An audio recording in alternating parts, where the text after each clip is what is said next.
Back,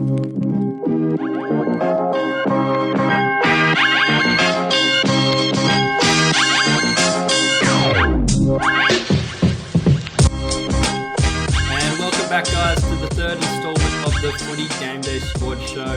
I'm your host, as always, Callum, and joining me today is Kerm and Tom as we look to break down the Carlton Blues and their 2021 season, as well as their Game Day Squad possibilities going forward. Guys, it's been absolutely pouring rain down here in Sydney all day, and it's looking like it's going to be like that for the week. What about you guys? Having a bit better weather up there, Kerm and Cairns? Mate, it's 31 and sunny outside, so not to rub it in, but it's a little bit nicer. And unfortunately, I'm locked in Sydney with you, mate, so I'm feeling the same pain. So, yeah. That sounds wonderful, mate. I would love to be up there right now. Hey, no you're excuses welcome anytime, boys. No excuses to start your pre-season training early then. If it's not raining, then Kerm, we expect you out in the park as soon as this podcast is finished. Guys, today we're going to... those in a long time. Guys, we're going to be breaking down the Blues today. Bit of a different theme after last week when we looked at the Lions and their success, or... people will call it different as we did last week. But yeah, it's going to be a tough one with the Blues. But before we get stuck into the Carlton Blues, guys, I want to talk about Game Day Squad. Game Day Squad is Australia's first and only fantasy sports platform, launched completely on the blockchain, bringing us an AFL game for the 2022 season. If you haven't heard of us, go over to GameDaySquad.com.au or any of our socials to see what we're all about. So guys, as we're going to get prepped into next year's season, we're going to first start by having a look, of course, at how the Blues went this year. So, unfortunately, not a great year for the Blues. They had, as you can see there, 8 wins, 14 losses, and they finished 13th on the ladder.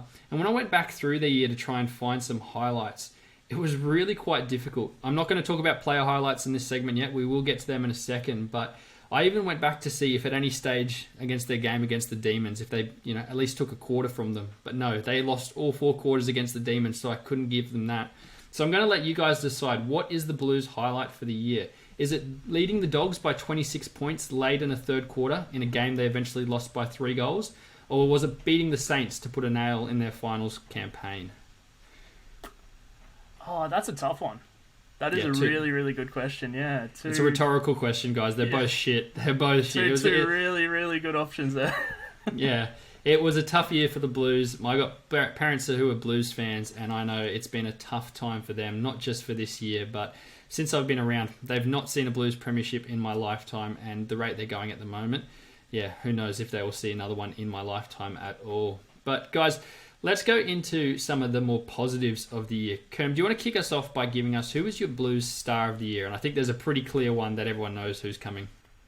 Yeah, so if your Rents were to see a premiership in I don't know, their lifetime, the man who would take them there is Sam Walsh, and it shouldn't be a surprise to anyone. He had an unreal season. Career highs in all stat categories and finished top 5 in the 2021 Brownlow medal count. What's scary is that Walsh is averaging almost 30 possessions a game, and the guy's only 21 years old. He could be in this category every year for the next decade, easy. And look, love the pick. I'm going to have to double down. It needs to be Sam Walsh. If you're looking at fantasy contribution on the field, wasn't even close. Sam Walsh was dominant all year. He played all 22 games. The second highest average was Sam Dougherty. I'm going to touch on him a little bit later. But yeah, there just wasn't that much production from the team. And it's a vanilla pick here from me here. But I'm going to have to go with it. Sam Walsh was the star of the year. He was the best player in the field by far. And he earned a lot of respect from a lot of players and fans this year. That's for sure. Yeah, massive step up for him. Easily the number 1 pick from the Blues. I think he was 12th overall, you can see there, for his position. So 14th overall in the comp for a 21-year-old is scary.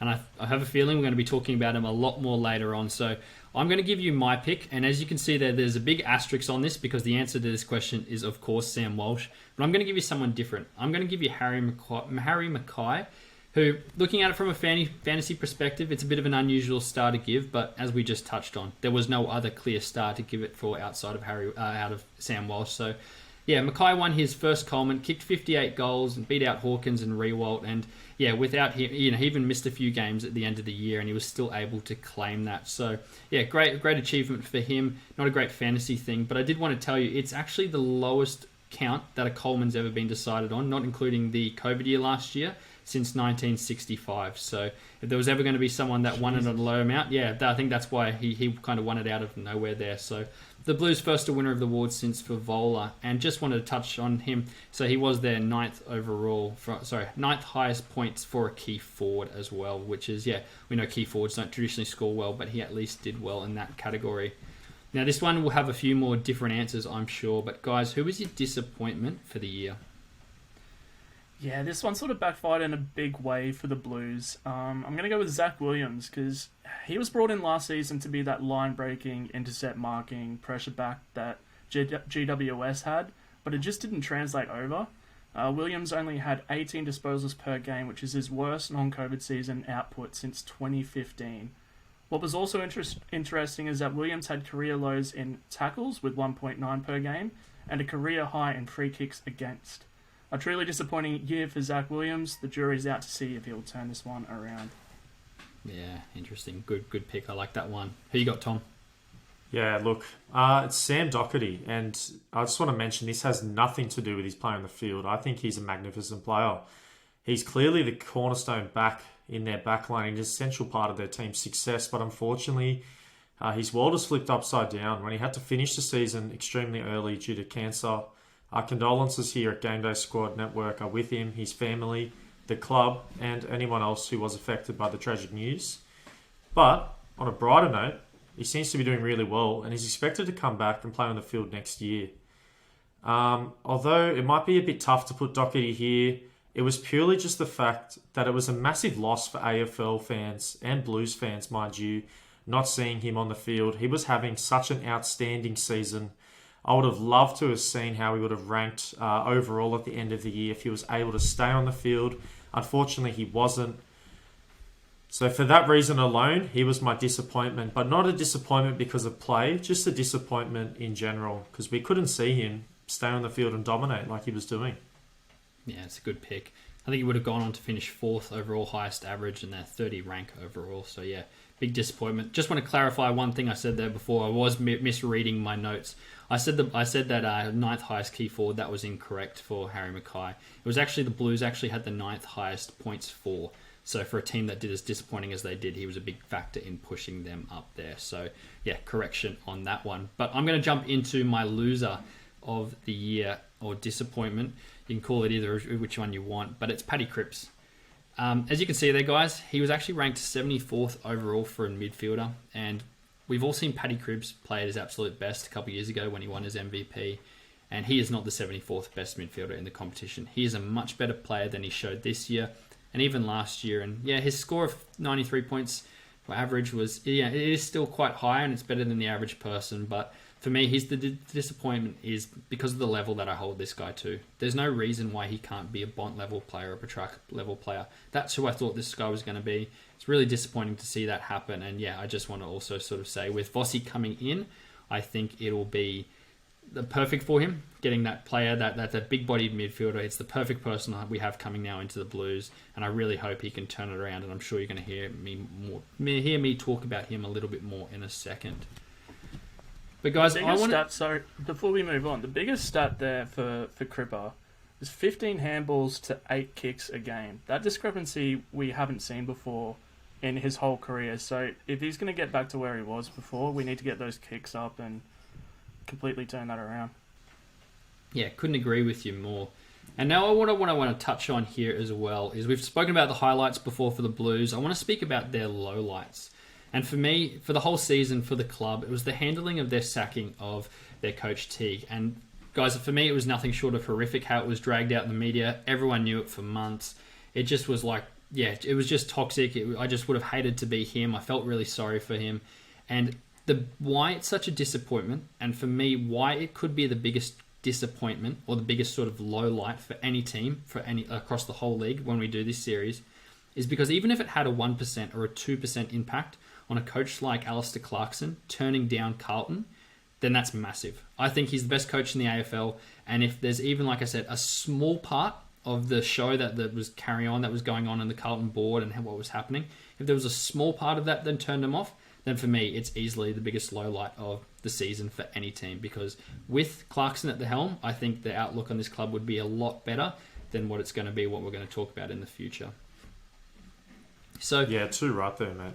So what I want to talk, guys, let's give the Blues a grade for the year. And I'm going to start red hot, and I'm going to give them a D. I think they failed this year. They didn't improve. At times, they just looked absolutely dreadful. I remember watching them against Port, and they looked really good up against the first quarter, and I was like, oh no, we're going to have a game. And I think we ended up beating them by 90 points. It just was no contest. They just had no fight. And yeah, really, really disappointing year, both on and off field. So yeah, nothing else but a D for me, guys. Yeah, and I've been a little bit more lenient with them. I gave them a C minus. For me, losing Dougherty, he's just such a big part of their team, the quarterback of the team, the heart and soul of who they try to be. So that for me took a massive hit on their season. The big talking point was, as you said, Coleman medalist Harry Mackay, which is a massive win for the Blues. That, as you said, haven't had anyone since Vavola kicked that many goals, and if they can build on this, use this as a stepping stone, take it into the off season, and ride 13th, I think this could be the turning point season that we see in the future.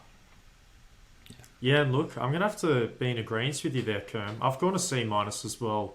And of course, their play on the field this year was disappointing. I don't think fans would be stoked with what happened. But as we mentioned, there is some upside with this team. There's definitely some really good players in this core group. And look, they could flip this around. You never know. We did mention the coaching situation, which that was a huge loss for them.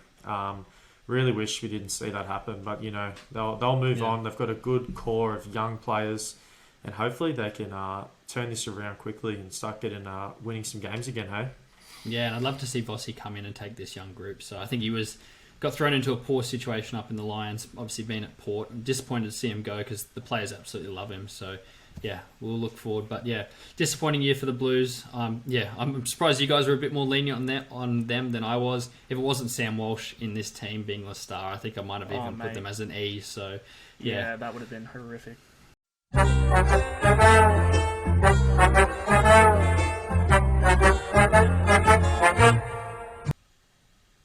Okay, guys, with the 2021 season all wrapped up there for the Blues and the review wrapped up, we can see where it sat them versus the Lions and against the Crows. So if you haven't checked out those videos, go back and have a look at them. They should be on YouTube as well as on Spotify and Apple Music for our podcast versions. But guys, like we do every week, we're going to now look ahead, looking at the 2022 season for Game Day Squad fantasy players looking to build out their team, trying to win a premiership next year.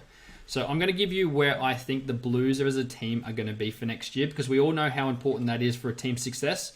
And next year, guys, I actually have the Blues making a fair jump. I really do believe in some of the young players, and I think they have been underperforming, and I think that was shown by the D I gave them before. I can see this team as a sneaky finals team, and I really do believe that the ceiling for them would be a surprise elimination final win. I can see, with a new coach, of course, I can always see that volatility of them back around sort of 14th where they are. But for me, I've got them 8th, and I can see them starting to climb up that rebuild after years of nothing, essentially. Was it like the Lions, guys? Did I get this one right? Yeah, I like this. I like for me, it's going to be Vossi. Vossi's the big question mark here. Like, as you mentioned before, it struggled a little bit at the Lions, but it wasn't the best situation. He's come into a really good core midfield and a really good core, I guess, defense as well. I mean, Wiedering has been absolutely unreal since he's entered the league. So they've got a lot of good young pieces to build on. It's just whether they can make that jump to just being a little bit more. I wish Wiedering was a fantasy player, because I absolutely love watching him play. But yeah, just he's so good, man. Just one of those players that goes unnoticed in fantasy. But yeah, what about you, Tom? Where do you reckon? Oh, too right. Yeah, look. If you had the ceiling at 8th, I might be in agreement, but unfortunately I can't see them jumping up that many spots in 1 year. I think for me, the prediction's sitting around that 10 to 11 mark. I do think they're going to be better than last year. I'm in agreement with that. But I think 8 might be that little bit too high for a prediction. So unfortunately for me, you haven't nailed it, but you're very close. You're right there. Yeah, that's fair. That's fair. I will go into some reasons as we go through why I do believe in this young core. But if you were to tell me that they finished 14th, I will believe it, because I've grown up around mum and dad being just disappointed in their team. So Let's have a look now at some players who we're actually thinking about building out our Game Day Squad fantasy teams around. So how we do this, if you haven't seen our videos so far, is we break it down into a few different areas. We go, what players are currently in your best 22 for round 1 when we kick off next season? What players do you have in your active squad knocking on the door that you feel will be thereabouts or round 1, or you'll be looking to bring in throughout the year? And who are some players you've got a big red line through that you won't be touching at any point for next year unless something drastically happens? Kerm, you want to kick us off with the obvious one? I will, yeah. I've got one for each here, and the first one, a vanilla pick again, but he's just too good. As I mentioned earlier, it's Sam Walsh. He's only 21, and he's already one of the league's best. And just to throw out another stat for you guys, he covers a league-high 15.49 kilometres a game on average. He's always going to be where the ball is. We always know he's going to use it well. The big category he can improve on, if anything, is his goal scoring. If he adds that, I mean, we could be talking about a Brownlow medalist. Is that league high kilometres? No one else comes close to him. That's impressive. No, it's ridiculous. Yeah, Sam Walsh kicking goals would be scary. Stop it. Really scary. Imagine the ceiling. I don't even the want to... Blues fans might actually be excited ridiculous. about something. Yeah. No. Yeah. Knocking on the door of my squad. Off-seasons and Sam Dougherty don't mix much. Obviously, the reason for why Dougherty is missing football time this off-season is much bigger than footy. And as Tom mentioned earlier, everyone here at GDS is with Sam and wishing the best through his chemo.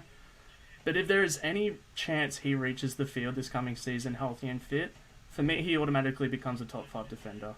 He's always been there for Carlton, been their quarterback, as I said. And if he's on their active list, log him into my team. We're just going to wait and see whether he's there. And the player to avoid, this one isn't because he forced his way out of the Suns to a Victorian-based team, and I don't resent him at all because of that. But this one... Yeah. I don't know if I believe you on that one, but I'm just yep, not go sure on. what is... I've got a hit list, so we can move through that as we go Lucky through we're the not doing different North teams. today. Yeah. Touchy subject. But this is Jack Martin, and it's purely because I'm not sure what his actual role on the team is. Especially with Chera coming in from Freo, I'm not sure we're going to see him in that midfield too often, as we did last year. We saw him at the Suns be a ball winner and the first choice ball user. I'm not sure we're going to see that anymore at Carlton, so I'll be avoiding him next season. And look, let me get right into my list. I've got one at each position as well. So my best 22 of next year is Sam Dougherty. And although I had him as my disappointment of the year, it had nothing to do with his play. And so if he's playing next year, he's in my best 22. I'm in agreement with you, Kerm. If he's playing next year, he's a top 5 backman for sure. In terms of fantasy, he's such a good player. If he can, and just a quick little stat for you guys, the last time that he played all 22 AFL games in a season, he averaged over 100 fantasy points per game in each. Getting these numbers from a backman is elite. You know, it's worth finding a midfielder. It's worth finding midfield value elsewhere. And if you're looking at drafts and dynasty leagues, you're not going to be taking Walsh is obviously your guy, but Dougherty, man, he is just so good. And you have to consider that if the Blues are still going to have these woes next year and maybe not crack the top 8, there's a lot of defending to be done. And as we mentioned before, the cornerstone for that defense is Dougherty, and he is going to be a machine. Knocking on my door, it's Matthew Kennedy. He plays both in the forward line, and he has a strong rotation into the midfield. Averaged just about 90 fantasy points per game, but these numbers were only across 12 games played. With more games under his belt and an off-season to replenish and get ready, the 24-year-old rising star is knocking on my door. He's making a serious case for himself. This guy's the 13th pick in the 2015 National Draft, so the talent is evidently there. Let's just hope he can get his body right and play the full season next year, and we'll see what that average can get to. And my player to avoid, Adam Sard. With the new rule changes in the AFL, there was a lot of speculation that was really going to play into his favour, but it didn't quite play out like that. You know, I really thought he was going to be the beneficiary of these new rules, but it just didn't work out. He's still at an age where he could prove me wrong, but I just didn't see enough there and enough upside in the team for him to have true value next year. And I won't be drafting or picking up a player in Game Day Squad like Adam that's Sard. such a good point. A lot of players in his position. Yeah, such a good point well. too, because I remember after round one, everyone was talking about it's that type of player that's going to benefit from the new rules. And I think he scored 100 something or points in other fantasy games in round one, and just disappeared after that. So that's a really good pick. Going on to mine, guys, nothing new or exciting here. I've got Sam Walsh and Dougherty. So I'll just give you a couple other stats. So Walsh, actually on Brownlow Medal Night, he scored 30 Brownlow votes, which actually ties the Carlton record with Greg Williams and Chris Judd at 30, which some absolutely elite company. So Chris Judd's been my favourite player growing up. I've absolutely loved him. And like I said, my parents are Carlton supporters. And the way Dad talks about Greg Williams is the way I talk about Chris Judd. So to be in that sort of category at only 21 is pretty special. And yeah, like everything you've said so far as well for Dougherty as well. He's my other one in my starting team. If he's back, if he's healthy, he's in there. He was the fourth best defender in the league, and yeah, when he beats cancer this time around, he'll be back in my squad. I'm also going to put Harry Mccoy knocking on my door. I want to keep him there around it because he was a fringe top 6 forward this year, and I just can't see the Blues kicking less goals than they did this next year than they did this year. They were quite good, but I think as a team they will get better. The midfield will get more developed, and I'd just love to see him on the end of a Cripps and a Walsh playing even better footy. So yeah, I think he might even score more goals next year and not take home the Coleman medal. And the one I'm avoiding now, it's always tough with this. You get a new coach in, things do change. So that's the caveat that I'm putting on this selection. But I'm going to go Ed Curnow. Wrong side of 30, had a great year, but I just think there's better mids out there to be going after. And he did have a very strong start to the year, did get my hopes up, but yeah, just dropped off significantly. And yeah, he's someone that I will not be looking at all for the start of next season. He's a great one to avoid too with Chera coming in. I can't see him getting the midfield work that he saw in recent seasons, so that's a good one to avoid.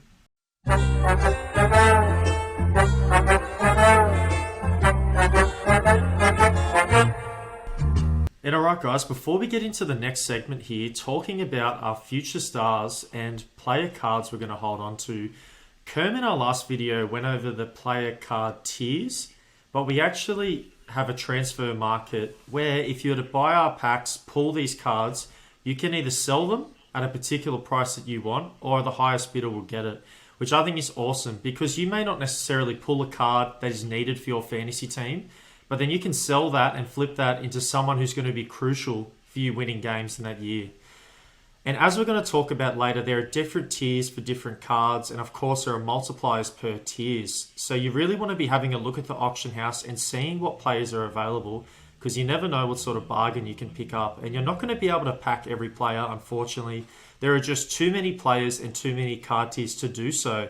So you will need to plan strategically and try to work out what you're going to get from the auction house, of course.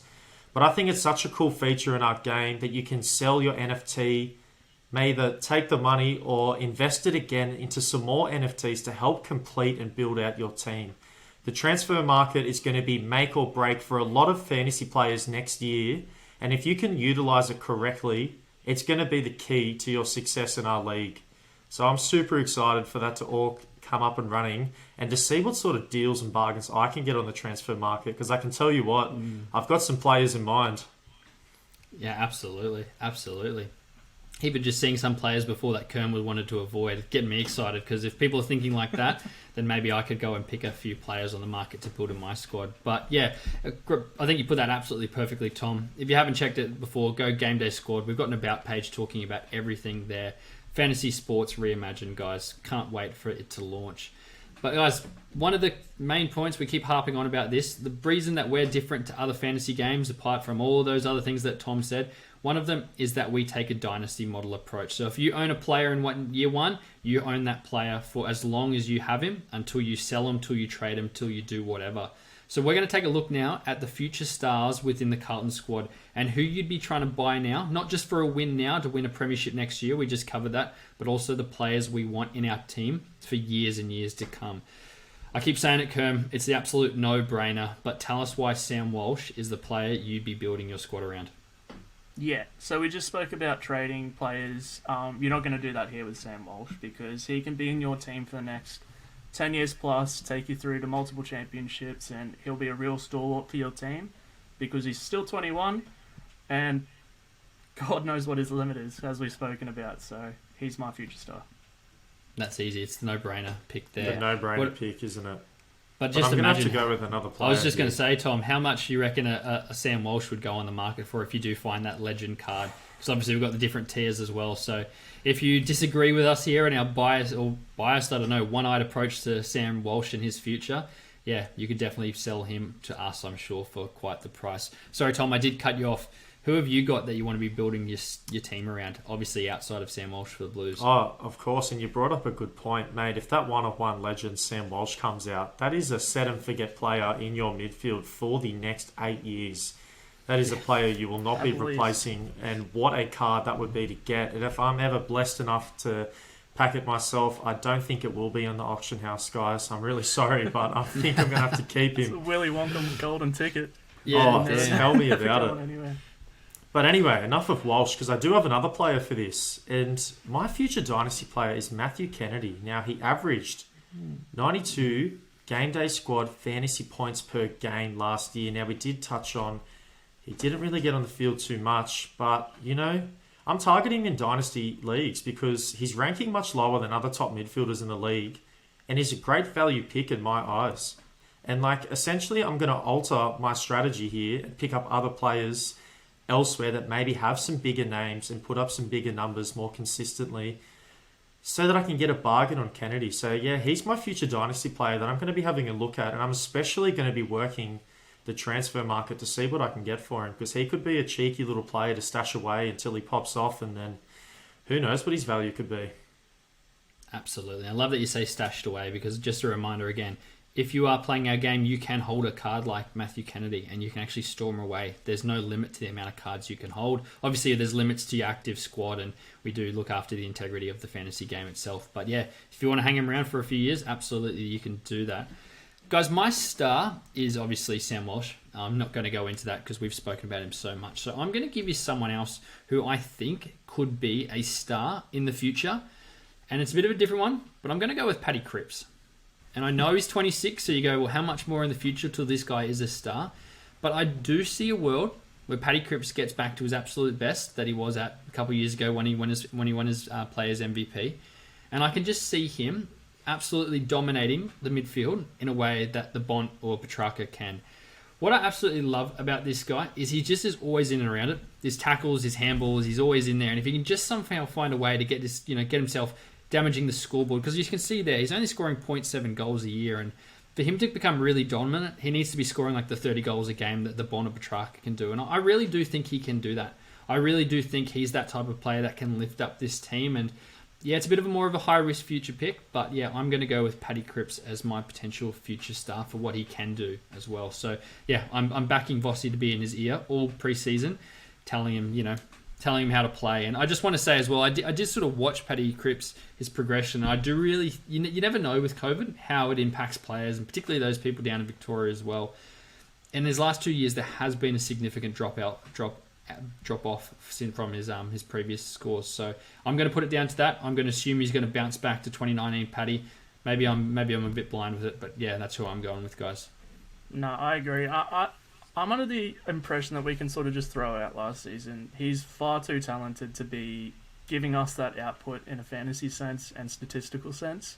So for me, I'm just willing to throw it out and start again next year. Yeah, probably a very frustrating player for Blues fans because you just know how good he can be. He just hasn't done it. Let's talk about some players with some upside potential that aren't necessarily going to be star level, but someone who we think could be a potential buy low, sell high type opportunity, or someone that you said you find a bit of a diamond in the rough that you're going to build out your team with. Kim, do you want to kick us off? Yeah, mate. So I'm liking Adam Chera for this pick. I'm excited to see how his role in this team shapes out. I mean, Chera's known for his elite usage by foot and proved himself to be a valuable first option at Freo, with 23 disposals a game, 14 of those being kicks. A midfield of Chera, Walsh, and a potentially, back to his best form Cripps, that could be very cheeky. Yeah, definitely agree. It's a good pick. Very good. And it just shows that Carlton becoming this destination club. They've been picking up players left, right and centre. But yeah, you just wonder how many more of those players do they need to turn it around. But yeah, fantastic off-season acquisition. Yeah, an informed midfield there. Wow. Now that you said that and I heard it, like I'm thinking about it, that could be really dangerous. But a player that I'm looking at is a player I've already mentioned. It's Matthew Kennedy, and it's for the same reasons I've mentioned before. But let me give you some more. All right. Carlton have given Kennedy a 1-year extension during the off-season for the Blues. The next year is a contract year for Kennedy. And I don't know about you, but if I was in a contract year, I'd be definitely wanting to put my best foot forward to see what sort of deal I can pick up in the next off-season. So not only that as well, I looked at his form later on in the year, and I saw that he was a lot more consistent in the second half of the season. And in 3 of his last 4 games, we saw Kennedy dropping over 100 fantasy points in those games. So he really ended the season on a high note, and I think that he's going to be a little bit of a diamond in the rough that people may not be looking at necessarily right now. That's interesting. I'd love to go back and do some analysis on how players go in their last year of contracts versus their first year in middle. Me being a finance guy, I would absolutely love to dig through the numbers. I don't know who else would care about that. But yeah, maybe leave that one with me and I'll come back to everyone with it.